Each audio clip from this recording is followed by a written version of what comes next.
How you doing, guys? It's Alessandro here from Spicy Moustache with some new tips in order to help you creating your own green area, indoor or outdoor, following the principles of do as nature does. There are quite a few ideas that makes no sense but have become common sense when producing your own fertilizer. Organic gardening have become a strange system where you have to buy expensive things coming from far away instead of valuing what's near and cheap. There are tons of commercialized inputs, and manufacturers are continuing an anti-campaign against traditional inputs. They are destroying the foundation of our organic farming. We are kind of forgetting what our ancestors used to do in harmony with nature, using what is available around the area where you grow your food in the easiest and cheapest way. So dig up the like button, and today I'll show you all you need to know in order to create your own natural fertilizer for your garden.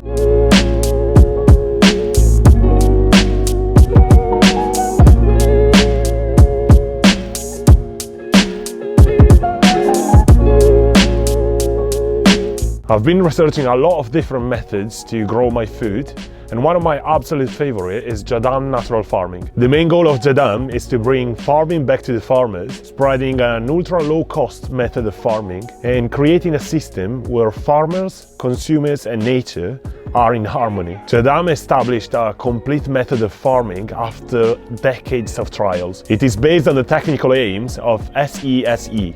Simple, easy, scientific, effective. Jadam is a group of organic farmers that was established in 1991 by Yongsang Cho. It has origin in Asan province in South Korea. As reported by Mr. Cho, nowadays farmers refers to the expert, claiming that the farmers should use their products for the best quality organics. Jadam is not simply a cheap method of farming, but it's a farming that aims to restore farmers' creativity. They need to awake and once again becomes the master of farming. This method of farming also discredits the use of crop rotation to avoid damages to the soil. Farmers think that monoculture is the problem of unhealthy crops and decreased yield. There is no such concept as rotational growth in the wild. In reality, if you go to a forest, the crops are growing over and over without any sort of rotation, and after decades, the forest still looks young, lush and vigorous. So the question is, why is nature thriving and human monoculture keeps failing? To answer this question, we have to look at how minerals are recycled. In nature, branches, fruit and leaves fall down to be disintegrated by the microorganisms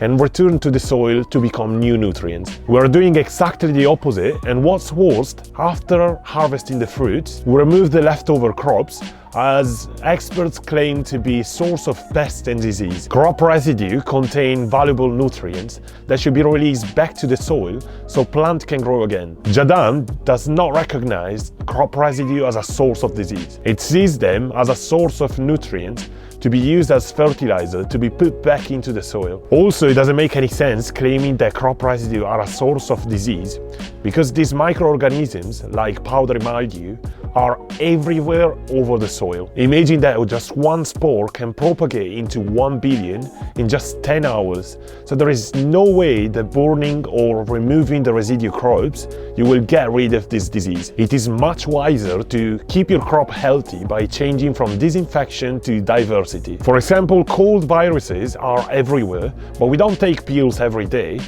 We instead try to stay healthy. By increasing the population and diversity of microorganisms in your soil, disease-causing microorganisms will not gain dominance. So when people ask what is the best fertilizer to use for tomatoes, the best answer will be fertilizer that you made out of tomatoes. The reason is the same as explained for monocultures. Tomato fruit have already all the nutrients required for the development and growth of a tomato plant. NPK and all the macro and micronutrients are just an overcomplicated approach to farming. It deprives people of confidence to use fertilizer, as it becomes something that only the expert can recommend how to use. The way presented by Jadam is much easier, stating that similar crops to the crops that I'm growing are a good source of nutrients for my crops. It recommends to use crop residue and wild grass as a fertilizer. This is when JLF, Jadam Liquid Fertilizer, comes into play. As Jadam recommends to use what's available around you, I am in the local woods to collect some plant material, as I don't have any crop residue. Nettles are really abundant in London as they thrive in rich soil, and this is why it's really common to find them around the urban areas where the organic matter is really high. I researched a lot about nettles, and they contain a lot of nutrients, enzymes, and also due to their explosive growth, I will transfer these properties to my plant, which will help them a lot during the vegetative growth. They are a great repellent for aphids, which means it will be an extra bonus to apply them into my garden. Always remember to wear gloves when handling nettles, as you will get stung multiple times and it's absolutely no fun. I harvested all the new shots I could find from multiple areas in these boots, and I will use them to create my Jadam liquid fertilizer.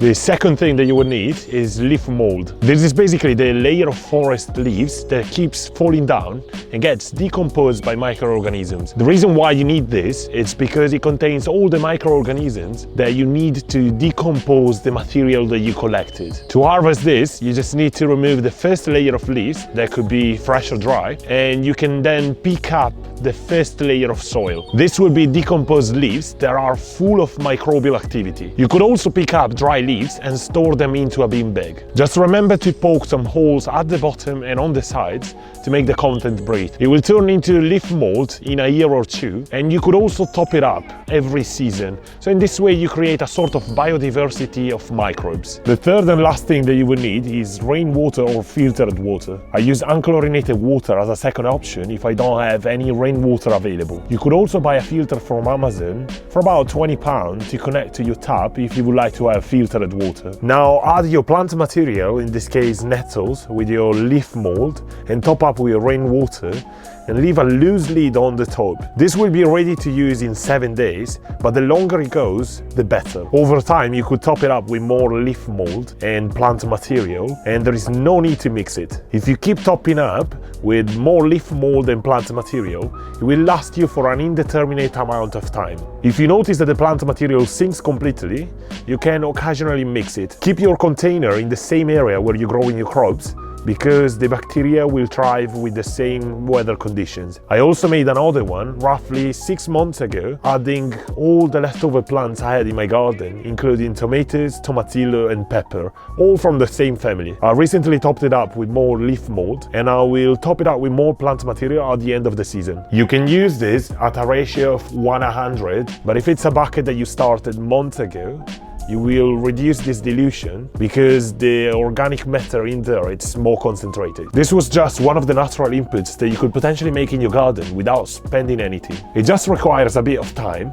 but it will be one of the most nutritional things that you could use in your garden. My goal is to create all my natural inputs and harvest food as naturally as possible. I will post about my journey and explain how to create your own, in the hope that more people will convert into natural farming. I hope you liked today's video, and if so, please subscribe to my channel, turn on the notification setting so you can be notified every time I post a new video. And I'll see you next week for another episode. Thank you so much for watching. See ya!